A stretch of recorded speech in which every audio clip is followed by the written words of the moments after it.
Welcome to a discussion on the Jaredites, second set of vessels. They're not barges. The Noah's Ark 2.0, life on ocean for 344 days with that hole in the bottom of the boat. Anyway, here's my sources on this. Ryan Nelson, George Potter, Wayne May, Jerry Grover. I don't spend a lot of time on that, but they really helped me out. The first thing that comes to mind about the Jaredite barges, right? That hole in the bottom. And then the hole in the top. And then obviously, was it a submarine that rolled over? 16 stones, talk about that for light. And then obviously this time on the water, 344 days. Oh, first thing I notice is this. First thing I think about if I'm on the water, I think about this. Oh man, could you imagine that for 344 days? Oh, and they didn't have a TV.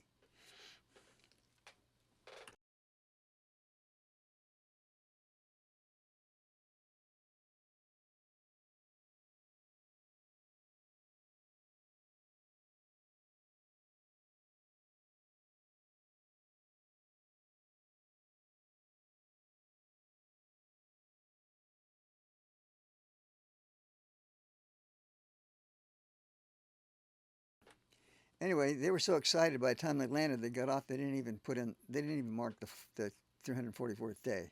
It ended at 343. Then you have this situation where you think about those holes at the bottom, they're rolling over, plugging, unplugging. And we're going to talk about all that stuff. This would just be unacceptable, right?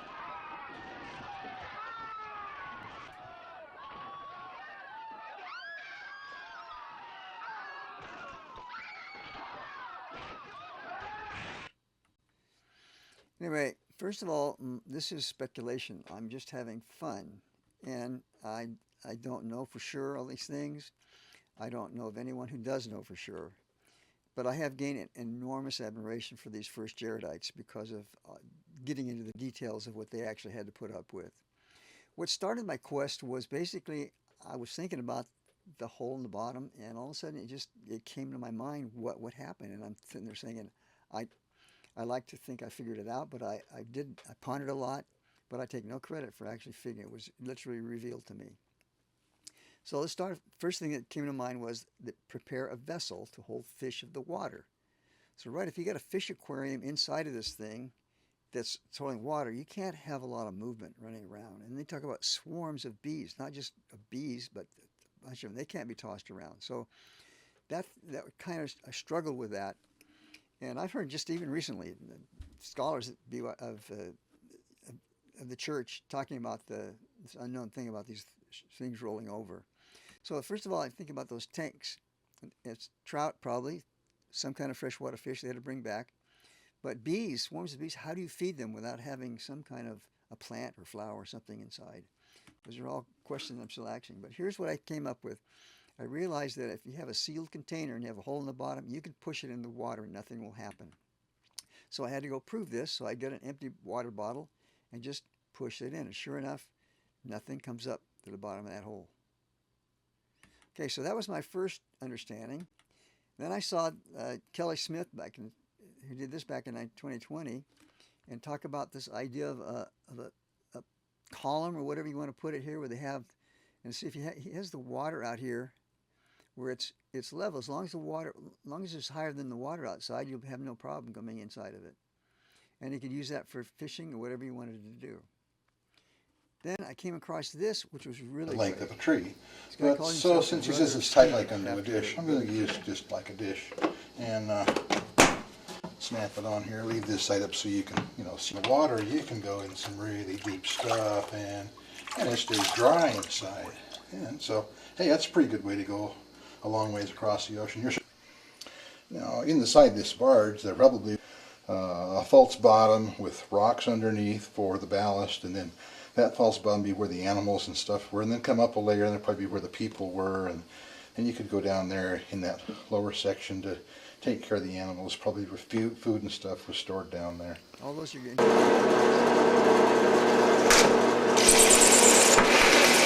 Inside, and we don't have airflow going through the barge. We just have bad air inside, and it builds up inside. And yes, there's a hole on the top, but that's not going to really cause anything to move around. Okay. At the bottom, the hole in the, we've attached this column to it. So here's our hole going through, and we have this column here that contains the water. Now I made this much bigger, of course, than it would be properly to scale, just so we can see it easily what's happening. And this keeps the water from coming in the boat. So I'm just doing a little bit of a close-up here so you can see that water column inside there going up and down. Stays at the level of the ocean on the outside, and that's what causes the pump. Okay, so now as we move the boat up and down, that water column is going to move up and down within our water column, and it makes a pump. And you can see that the smoke is pushed out, and then fresh air is sucked in through the hole. Pushed out and pulled in through our water pump. They stoppered up the hole. Now I don't suppose the stopper looked like this one, but we're going to use this because it should work. Now the idea. So here we are. We're going to go clear under in the deep ocean, all the way under, multiple times, and we're still dry inside. Let's take a look and see. Oh yeah, a little bit buildup of raisins or things down in the bottom of the barge, and every so often you have to send your sons down there to clean that out. Well, because of the advantage of this system, they don't have to climb a ladder and go out through the top. They can simply muck out right from here in the barge. Oh. So you can see a couple things here. Notice one, that even with the plug in the top, you just push underwater with the hole at the bottom wide open. And then the other thing, the reason Moroni, when he's translating this, didn't say a lot of things about the bottom hole is because it was a poop hole. And he probably just was trying to be a little discreet about his talking about that bottom hole. The thing is about the top hole, what did he get wrong? Yeah, that's true. You can't have a round hole because they would have to go, they couldn't keep the tall outside. It would have to be inside, so the round hole. This is why manhole covers are round. Now, they didn't have something like this on hinge, so they had to devise something that was kind of a shape like this from the outside, and they could put it on top of it, so it would fit like this. And you can see, even in one of the church movies, they came up with this design for, they got a couple of things, I think, right in this movie about the Jaredites. Thought it was pretty interesting. So here's the idea, pull it, they could push it through and out upside down and push it through the hole, and then go over and pull it back down.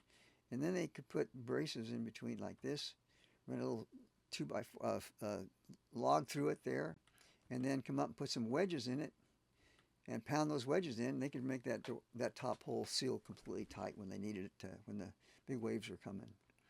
And interesting too, it could be the size of these boats. It could have been 10 feet up there, so they'd have to figure something out to be able to get up to that too. The bottom hole, kind of the same thing. You do the same situation, put a wedge through it, put some wedges on it, and then you have the kids come in and pump it down, right? So as far as the column is concerned, I don't think it would have been round. I just don't think they had the technology or the ability to make something that would be that tightly sealed if it was just round. So I think it would be more shaped like this. But still, that's a good, interesting idea, although they could have had it without it. Although I think, talking about bending wood, I saw this quickly. This is solid wood being bent. Now, you have to prepare it, you have to heat it, all kinds of special things, and I don't know if they had the skills or technology, ability to bend 60 or 100-foot planks that way, but nonetheless, they could have done some bending. I don't think they needed to. So here's some assumptions we're going to make. First, the universal flood actually happened.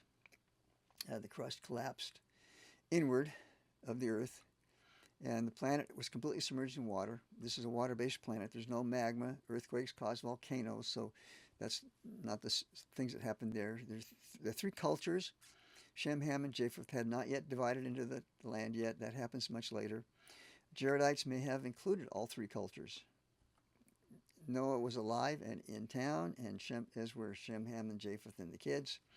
And I believe that Noah and or Shem blessed Jared and his brothers. And Noah shared technology and resources with Jaredites. Those are some reasonable assumptions we can make. For example, here's the George Temple. It's 140 years old. We're talking 150 years after the flood, when the Jaredites were building the Tower of Babel, and so the ark could have been well preserved and still at that point in time.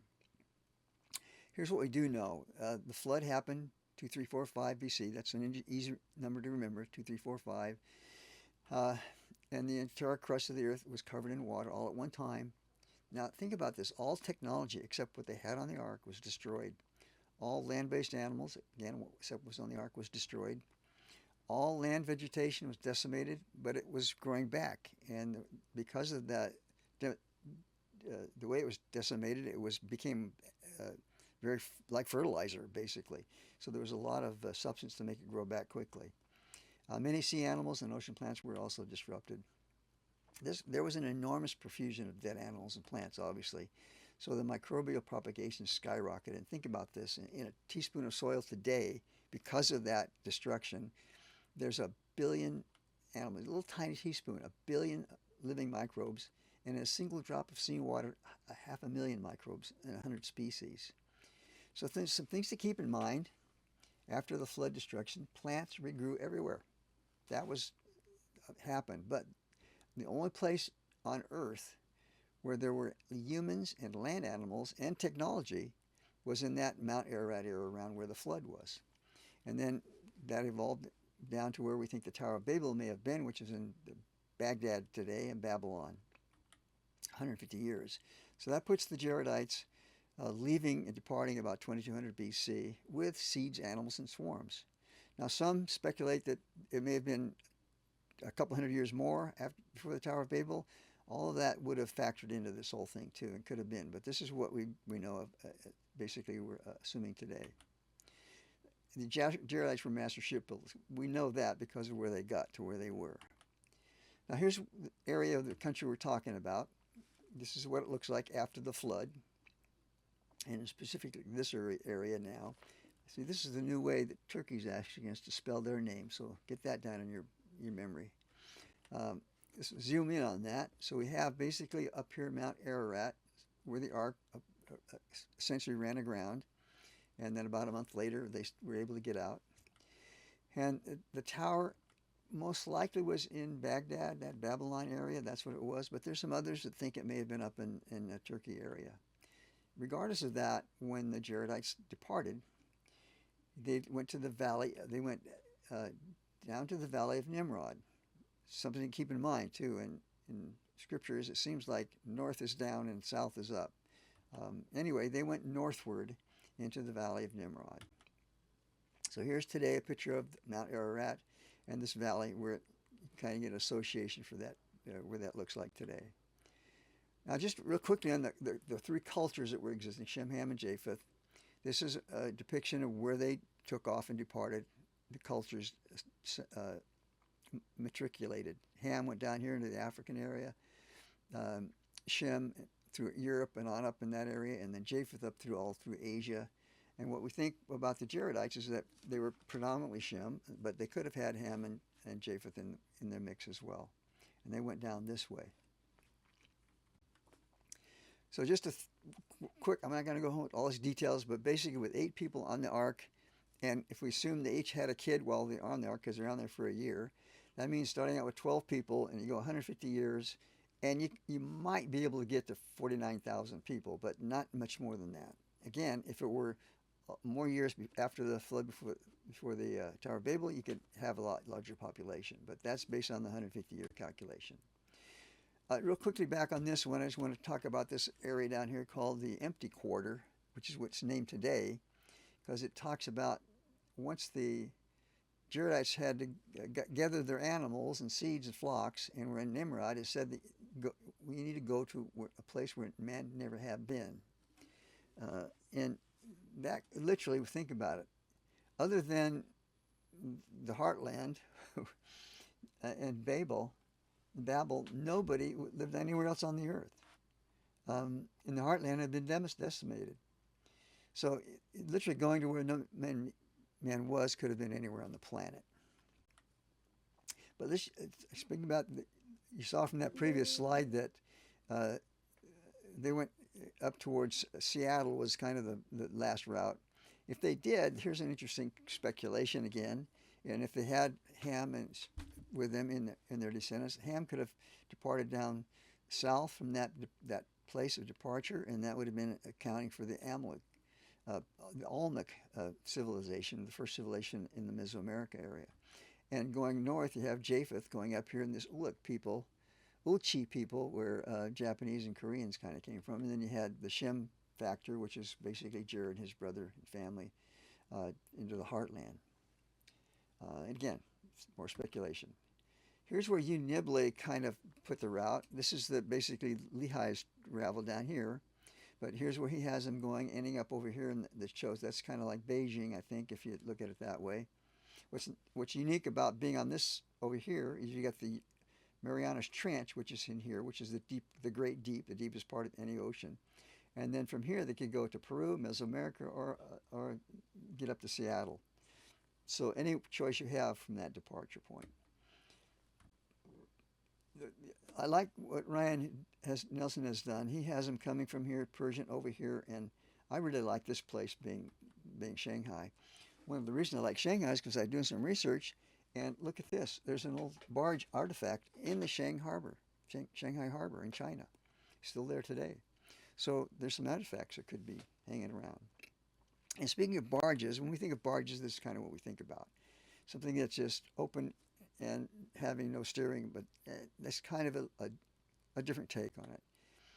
Here's one that I really like. This is the barge, but I found it with some people on it to give you some perspective. They're talking about the barges of the Jaredites being as the length of a tree. So here's one that's about 80 or 90 feet and give you a little bit of an appreciation of what kind of these barges could have looked like. Speaking of getting from where they were, that first set of barges, as they call them, they had to have probably some sails. And so they went from sails to tents to no sails, I'm talking about. The Lord did bring Jared and his brethren to that great sea which divideth the lands. Well, certainly that would be Shanghai in the Pacific Ocean. That definitely, it's a great sea and it divides the lands. And there they pitched their tents and named the place Moriancumer after the brother of Jared, as we learn later. They dwelt in the tents upon the seashore for 4 years. That all fits in. And then they must have had skill and technology to make tents and sails, if we say they dwelt in tents, so that we can assume something from that as well. So here's the course that is proposed by Ryan Nielsen and a number of others. Gets them over here to the Shanghai area. I like Shanghai just because it's cool, because I found the barge there. But the question is, how do they get to the Persian Gulf in the first place? So let's talk about that just for a second. And where did they get the timber to get to this empty quarter place, if that's where it was? I don't think it was. So here we have Nimrod up here in this area, the wilderness, and they've got to get from there down here to the Persian Gulf somehow. And then from there on around to Shanghai, if that's how they do the course. So here it's talking about travel in the wilderness and did build barges in which they did cross many waters. Well, cross many waters? The Euphrates and the Tigris rivers, that's many waters. And there were lakes up above here and everything. So I kind of like that idea of going down the Euphrates or Tigris rivers. And then, of course, they had Babylon, or the Tower of Babel, right smack between them and the Persian Gulf, so they had to get past that. So that's why I ruled out the Tigris River, because this is the Tigris River. It goes right around where the Tower of Babel would have been, right here in this place of the city of Baghdad. Anyway, that kind of ruled that out. So I think they did the Euphrates. And that's kind of what happened when they go in. Now, this is an interesting place because these are replicas of ships that they found artifacts and drawings and artwork that reflected these things in that era, that Bronze Age era of 150 years after the flood. So they had sails, they had steerage, and they had these kind of things going on in a part of it. And even some of them had storage down below where they could have harbored animals, or maybe the animals are up top and people below, but they could have had supplies in their flocks. Let's talk about another thing too. They're small. Compared to what is what I asked. Okay, here's the ark from the Ark Encounter in Williamstown, Kentucky. So if they built 100 foot, which they say the length of a tree, which could be 100 feet, that's small. Okay, so by comparison, uh, they were small, but and they probably saw the ark. I think they could have surveyed it, so they had some idea that what we're doing is smaller. But they had 8 of them, so it's a comparable capacity to the ark. Here's gives you a little bit of an appreciation for how big the ark is. It won't fit in a football stadium, basically. I like what they've done at Williamstown, Kentucky. One thing, just putting this little um, fin on it, for a better term. Researchers have studied the size and shape of this ark, and it would have to have something like that at the back end of it in order to be able to be stabilized in the water. Something else interesting is where the place they chose to build this replica. It's in Williamstown, Kentucky, right on the Ohio River. If you draw a line straight across, you're going to find where the original construction of the ark took place, basically in Missouri, somewhere around Garden of Eden or Annamonda Almond. Perhaps they matriculated some other places, but nonetheless, right straight across. And if the ark was constructed in Noah, then there had to be some kind of ability to do this wood. It's referred to gopher wood in the scriptures. Nobody really knows what that is, but I'm proposing that it could be pine, white pine. There's plenty of petrified conifers in the Missouri area, 21 sites basically in Missouri. And think about that. Keep this white pine in mind too. We'll talk about them later. The wind had Now, never the church ceased to did blow this. towards the promised land while they were upon the waters. And thus they were driven forth, and no monster of the sea could break them, neither whale that could mar them, and they did have light continually. So a couple of things take a note of that's wrong with this settings. One, we were told the stones were put at each end of the ark, so this one's sitting in the middle. Not that it couldn't have been portable, they could have moved around, but why would they if they have the light at each end? And also, this is a sealed container. I don't know many of you have been in a sauna, but they would not be at any time dressed like this. They would have to be pretty casually dressed because of the heat. It would be just like a sauna in that airtight container. Even with the top open, it's going to be pretty hot inside of there. The second set of barges, let's look at the modifications. First thing the scripture tells us, after the manner of the first. Not to be exactly the same, but after the manner of the first. So what did that refer to? Probably just the ability to haul stuff. One of the things it says, the ends thereof were peaked. So here's somebody's depiction of a pointed barge. Some a member of the church that wanted to express his value, what it looked like.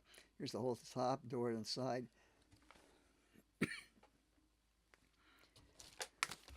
Anyway, that's a possibility. I don't think so.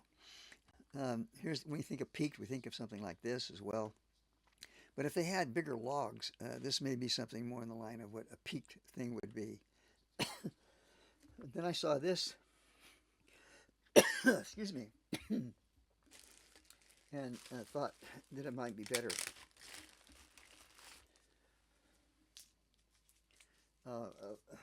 A depiction of what? Because this is also peaked when you think about it. Not to a point. Then I saw some other examples of this later on. And it's still the same kind of thing. And this kind of peaked, they could do without bending the wood, which is something on, look at the size of this thing. You see a guy down here, huge. Now here's another artwork from the church. I like a couple of things on this one. The square hole we talked about at the top needed to be square, but I like it, the fact that it has a deck with a railing around it. We'll talk about that a little more too. But here's some member's idea. They said, well, the top of the tree and the bottom of the tree. That's how you get the two holes. Here's some of it has, again, foul air, top air, two airs on the bottom hole. Here's another one. He cheated by putting the pointed deck out so the bottom hole could be out of the water. Here's some from church side. I do like the fact that they have the chart in here keeping track of the days. And then here's someone, and I like this too because he has a sea anchor, a doge as they call it, and that could have helped them stay in the current. This guy, the walnut kind of concept, he does have the top and bottom holes in it. This again from the church. I like this. I appreciate the fact that they've shown the family inside. I don't know that they would be on a carpet. Someone over here meditating, it looks like, doing a little yoga. But I like the idea that they have storage over here, a place for the animals, separating it. Something that we don't normally think about in these barges. We think of just empty holes. In addition, I found this.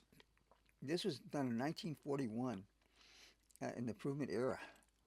And this guy built this model himself back then. And it's a good, simple model. It shows some structure on this thing bending, but not really a lot, just enough.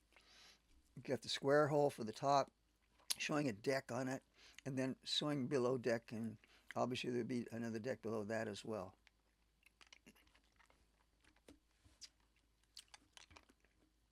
He even has a side door.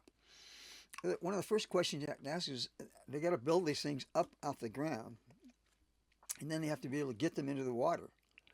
So those are all factors that we need to take into account as well. So here, this shows kind of the structure, what you have to do in order to make that happen. Anyway, some building process questions. How did they get from land to the ocean? We'll talk about that just briefly. Shipbuilding yard. Did they build them one at a time? Did they build a prototype with everybody and then each of them go off and build their own?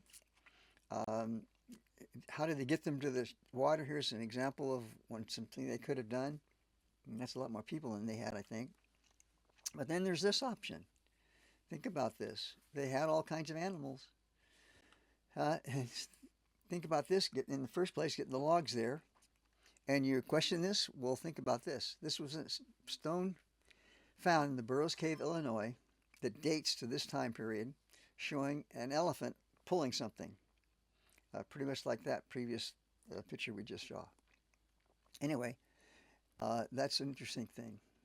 And how they could have them elephants pull all the 7 in and then pull the last one in and put that one up on the beach, and then the elephant could walk in through the ramp and get inside. But whether they use full-size elephants or small ones, who knows? Finished construction. This is the thing to think about. They build these sealed tight barges. That's what they're commanded to do. So what caused Moroni to seek help after he done it? He steps inside. The construction has been completed in these sealed tight barges. He steps inside. His brother closes the animal access ramp, and then bam! Oh, wait a minute. He lights a match and he says, "Oh, guys, this is not going to work." So once they realize, after they've built these vessels, that they realize that when the side door is closed and that animal ramp is access shut, it's dark inside. We haven't learned anything about the top or bottom holes. They're not even in existence yet. Okay? So apparently, unlike the first set of barges, this is in the first set. How would a vessel get side door shut and sealed? That's another question we have too. So think about this. Here's these barges. They didn't have to worry about light or air or steerage and how to get things going, how to get across it, because this is what they had constructed previously to get to this place. That's how they went from the Mount Ararat down the Euphrates, around the Persian Gulf, over to Shanghai. How long did it take to build this second set of 8? They were 4 years goofing off on the beach in Shanghai. We say it's Shanghai. And then the brother Jared gets chewed out by the Lord for 3 hours. Don't like that, thought of that. Then he's told to build these barges, and they go ahead and build these sealed tight barges, down back Ether 218. And then when they finish, they realize there's no lights, no air, no rudders. So after building them is when he goes to appeal to the Lord. He's found this, he's walking aside, it's been dark, and he's now going over and he says, the first thing he says, "Many years we have been in the wilderness, but we need light and steering and air to breathe. So how long did it take to build the barge? Many years. This is after the 4 years on the beach. Hopefully they made some new material for tents who knows how long they lasted. So here's the three problems that have been identified when he walked inside. There's no light. How can we steer these things? And we shall perish because we can't breathe inside. Now here's the order of these things. Light to see, steering needed, and air to breathe in the airtight container. Those three questions were identified in one verse. Now, interesting enough, the response to these took the reverse. The hole at the top, plug and unplug, waves, wind, rain, floods for steering, and then stones touched by the Lord to get the light. So Moroni actually, the way he translated this, he did it as a chiasmus. Perhaps that's the way it actually happened. And it took almost 3 chapters to describe this solution to these problems. So let's talk about these things. The first one is this air to breathe. Airtight, unlike the first barges, obviously. Now, the scripture in Ether 2:20 says, make a hole in the top and also in the bottom, and when thou shalt suffer for air, unstop the hole and receive air. Now, that's confusing if you read it this way, but if you comma out that, and now you read it, make a hole in the top, and when thou shalt suffer for air, unstop the hole and receive air. That's an acceptable reading of that scripture. And they talk about neither there shall they take fire. Obviously, if it's airtight, you'd suffocate if you had air even more. And where would they get fuel anyway for the fire? Then steering, obviously, this is basically, he says, you shall be as a whale. Mountain waves, out of the depths for winds have gone out of our mouth. Also the rains and the floods. Note that these are all plural. Waves, winds, rains, floods. And I always question floods on the ocean. Doesn't make any kind of sense, but if they were on a river at the beginning and they needed a flood from the river to get the boats into the water, that would be good. And at the other end, if they landed at the Columbia River, they would need a reverse flood to take them up the river, whatever it was. Then we talk about the light. Therefore, touch these stones with thy finger forth unto us in the vessels, and then that we may have light.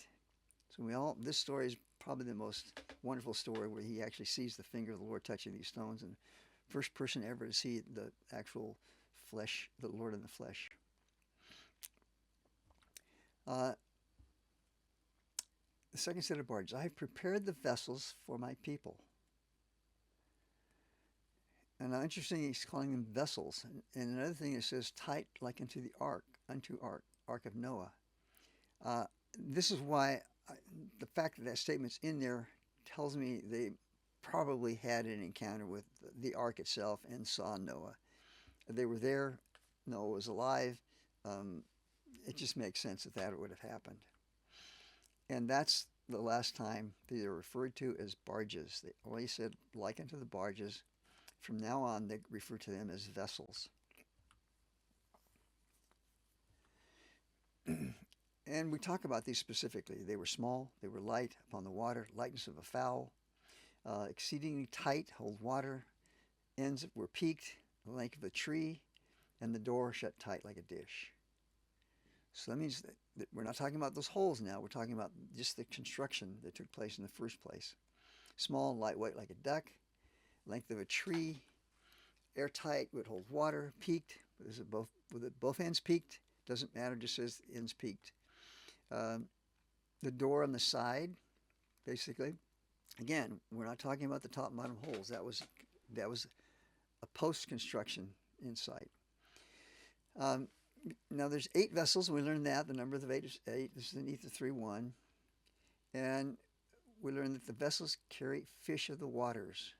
Prepare a vessel. So that's why it's interesting to compare the description of this fish tank to what they now call these 8, and they call them vessels, comparing it to the fish tank, which was tight like a drum or a dish. And transparent glass, so molten transparent glass. These are a couple of things. Molten out of rock, 16 small stones. white and clear, even as transparent glass. Transparent means really you can see through it. Is that an accurate description? Translucent may be better, I don't know. One thing also, to carry them in his hands to the top of the mount. This Mount Shalem was exceedingly high. So this tells us a lot going on here. One, it says molten out of a rock, a single rock. They were transparent glass. They were white and clear. And he could carry all of them in his hands climbing to this tall mountain. So that mountain was probably not, you didn't need to do any rappelling on that mountain, for example. But molten out of a rock, 16 small stones, and they were white and clear and transparent. Now, if you look up in the topical guide, it says molten, it refers to skill. So something that you had to do with the rock. Now, going back to the ark again, a window shalt thou make to the ark, and in a cubit shalt thou furnish it above. This is in Genesis. The word window in Hebrew is tushar, I think. And some rabbis believe it was a precious stone that shone in the ark. So this makes sense because the Jaredites spent a season with Noah, and they could have seen this window, and they could have seen this whole idea of when this precious stone that he saw. Again, speculation, but these things are there to think about. These are some Bronze Age translucent glass beads. They're not actually transparent as we think of transparent, but to them that could have been. To be able to see through something, could have they described it. And this is actually artifacts from that period of time that were manufactured. So 16 stones out of a molten rock. I'm saying it could have been a geode.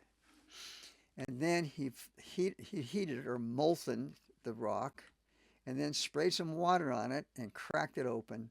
And inside of a geode, you can have these white translucent stones. And you can break them out. And this just to give you an idea of the size of some of these geodes could be. This is a small one. They're giants, people, the biggest people, some of them. This is in the Foxtel Gallery, which is owned by a member of the church. And these are my granddaughters, showing that how you could be inside of a geode. Here's a couple of examples of stones that I'm holding in my hands, basically. Three things have to be part of a stone. It has to have crystallization, have to have piezoelectricity, and have to have water. Water is the most luminescent substance in the universe. If you see a comet streaking across the sky, that white tail is a reflection from the sun of water, or ice from the comet melting. So that could have been, or these are actual rocks that necessarily didn't come from a geode, but they're rocks. And these are not polished or ground. These are actually stones. And he did carry them in his hands upon the top of this mountain. So these are 16 stones in my hand. And I'll give you an idea. Here's from the movie that the church did about it. This is the brother of Jared. He's in his case, he's holding the hand top over the hands. That's even making him look even smaller than what I'm looking over here. But he carried him to the top of the mount. Now, something we don't think about, that in Ether 223, there are, beside the 16 stones, there are 2 additional stones that are very special. And the Lord tells the brother of Jared, these 2 stones will I give unto thee, and ye shall seal them up also with the things which ye shall write. So basically, Mahonri is entrusted with these 2 additional stones. Is it the Urim and Thummim stones? They were sealed with the 24 plates of ether. Apparently, that's what ye shall write. And they were discovered, or were they part of the discovery of Lemhi's 43 Zarahemla Nephite explorers who recovered these stones? The speculation is that these 43 explorers that he assigned to go back and try and find Zarahemla actually took a right turn at the Ohio River and got diverted before they should have gone a little further up the Missouri, and they would have found the Zarahemla. Anyway, that's another more speculation. But were these then, obviously Ammon I visited Lemhi, that's what they, and he took the 24 plates, we know for sure, to King Mosiah, who interpreted them. But uh, did King Mosiah already have something up there, or were these two stones to become the Nephite interpreters via Ammon to King Mosiah, or did he get them from some other source? Coriantumr basically also was part of King Mosiah's internship. And then they were mounted on a brass plate, and from that point they were then Moroni gives to Joseph Smith. And I like this depiction of the brass plates because it shows actually here that this is in a bow, which we know Joseph's mother talks about that, and that the breastplate, they were mounted on the breastplate, and here this shows a pocket inside where the glasses were actually kept inside the pocket, and that's something we're told about as well. Let's talk about also this light like a duck, lightness of a fowl on the water. As soon as I think about it, I think of Thorhard on Kon-Tiki, which took place in 1947. And this is made out of balsa wood, basically. And here they start out of Peru, and they'd cut down some balsa woods and went up. They followed this current over here. They're on the current. I think seeing some of the pictures from that point, that time view, is appreciation of how this was floating on the water, how light it was on the water. And that's balsa wood, so you can imagine any other wood, how deep it would be in the water. Here's some great pictures to think about those Jaredites on the ocean, open water like this. Thor hired all. They had people that actually went away from the ship on a raft, and they took pictures back. Think of these big waves going all around you, and you're sitting there in this wave. And Eva, this is just crazy. And these guys they had some wind to help them get through these things.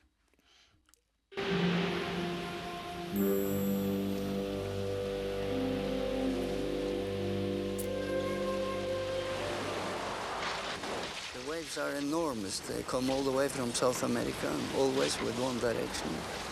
So when they hit the reef, the vertical surf was higher than the top of the mast. So we know from him what those waves could do. And here's another example of what would be possible as well. Oh, can you imagine the Jaredites sweeping through those things? Another thing that's interesting about the Kon-Tiki, they had water on board for 100 days for themselves and for the crew, and food. But the statement is, but they need hardly have bothered, because with fresh rainwater and a varied supply of fish, they could, in a few minutes, catch enough food for several days. And so I don't think they had a reel or rod, possibly the Jaredites, but nonetheless, I'm sure they were fishing either through the hole in the bottom or actually off the deck on the top during calm days.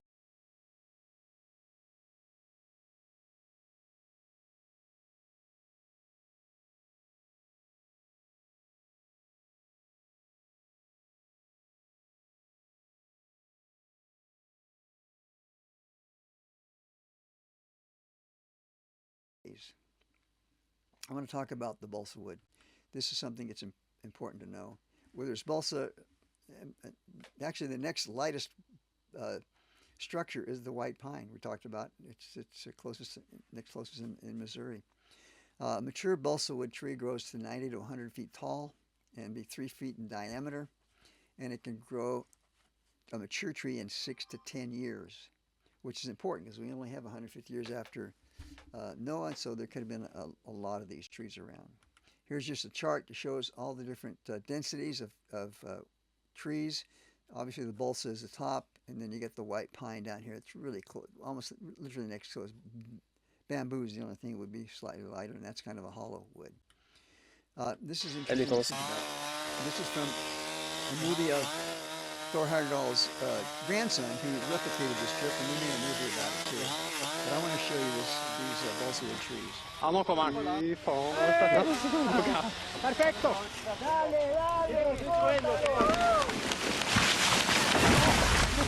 How many of those trees did they have to fell without a chainsaw by hand in order to build 8-yard barges? This shows you an example too of how they prepare these logs. Mittstocken är sikker.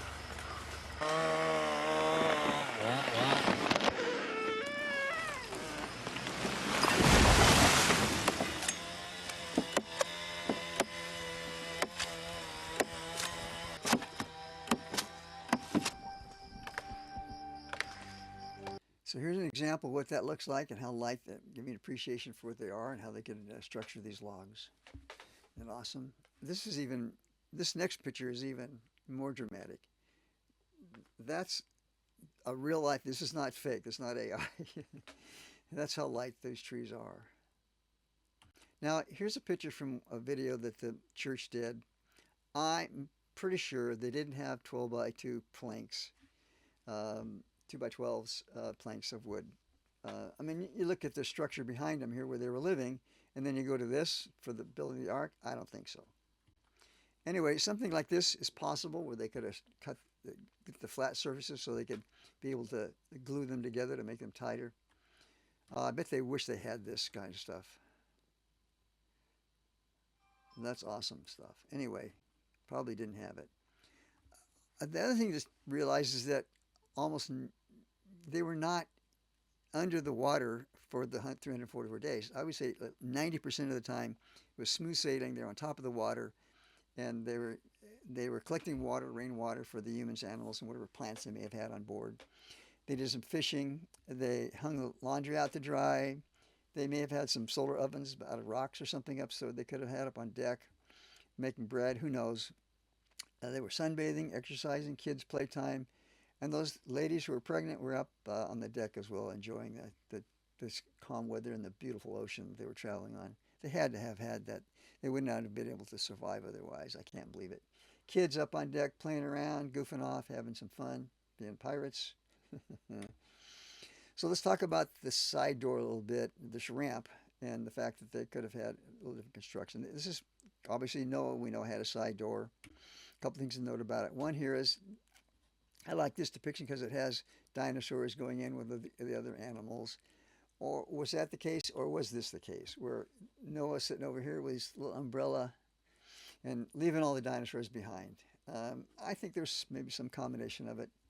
A few small dinosaurs passed through, and who knows.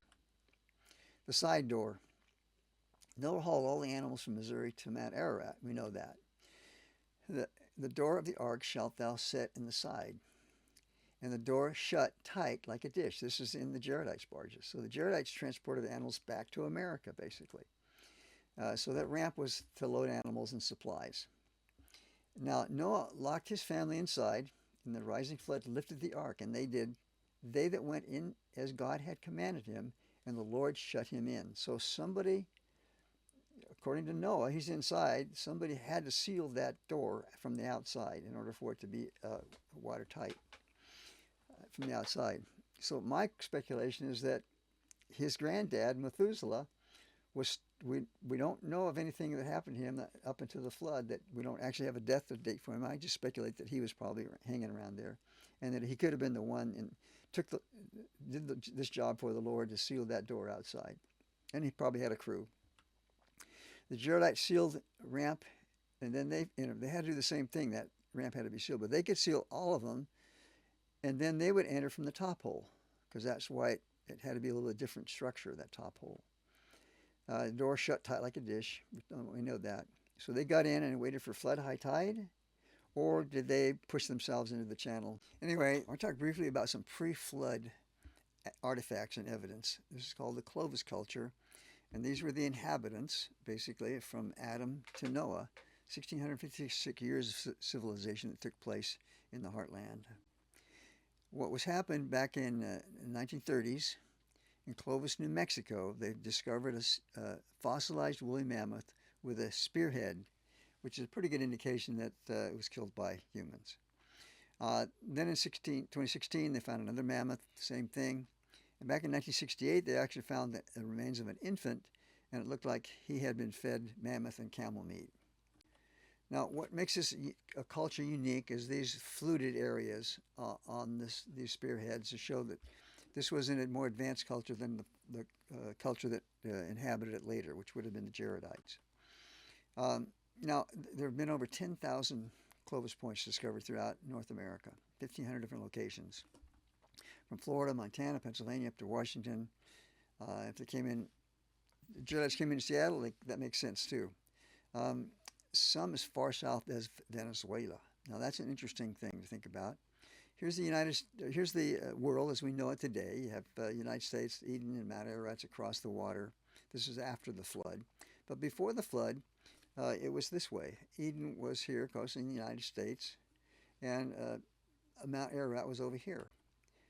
Now, what happened is, we know this from Scripture, actually. Doctrine and Covenants 133:24. In the land of Jerusalem and the land of Zion shall be turned back into their own place, and the earth shall be like as it was in the days before it was divided. So it was a single continent. It's split now, and it sounds like it's going to come back to a single continent. Anyway, think about this Clovis culture. We have the United States here, and here's Venezuela, and here's Utah, basically. Here's the heartland where this took place. So having those artifacts found in Venezuela makes sense because they would have been there before the continent was divided.